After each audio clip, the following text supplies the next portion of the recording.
Have you ever noticed how quickly your child's mood shifts after you've had a bad day? Maybe you snapped at them because of work stress, or gave a distracted response when they asked for your attention, or perhaps you said nothing at all, but they felt it. They always do. This isn't just coincidence. It's not just a child being moody or difficult.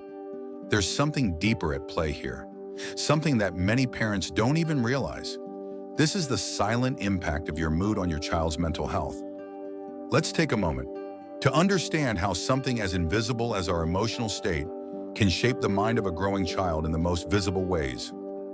From the moment a child is born, they begin to look to their parents for guidance, not just on how to walk, speak, or eat, but how to feel. Children are emotional mirrors.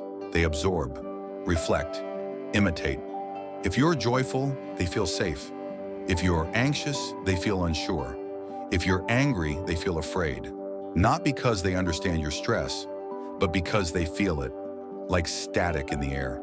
And here's the hard truth. Your child may not remember the exact words you said, but they will remember how your presence made them feel. When your mood becomes consistently tense or negative, you're not just setting a tone for the moment. You're shaping their emotional blueprint for life. There's real science behind this emotional ripple effect. Psychologists call it emotional contagion. It's the subconscious spread of mood from one person to another. And guess who's the most vulnerable to this? Children. Their brains are still developing. Their emotional regulation skills are still under construction. And the part of the brain responsible for interpreting social cues, like facial expressions and tone of voice, it's wide open, absorbing everything. Studies show that children of parents who frequently express anger, anxiety, or depression have higher rates of emotional disorders themselves. They're more likely to experience anxiety, low self-esteem, and difficulty forming secure relationships. Not because they're broken, but because they were wired in an emotionally unstable environment. Now you might say, but I don't yell. I don't talk about my problems in front of them. That's valid, and it matters. But children don't just listen to your words. They read your energy, your silence, your sighs, the way you walk through the door, the way you stare at your phone instead of their eyes. You may think you're shielding them, but they're already standing in your emotional storm.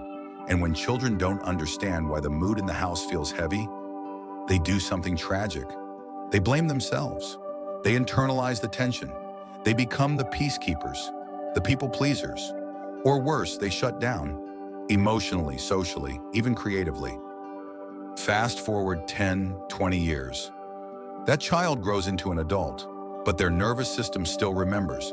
They struggle with setting boundaries, fear rejection, over-apologize, or find themselves in relationships that mirror the emotional chaos of their childhood. Why? Because your mood taught them what normal feels like, even if that normal was anxiety, or fear, or unpredictability.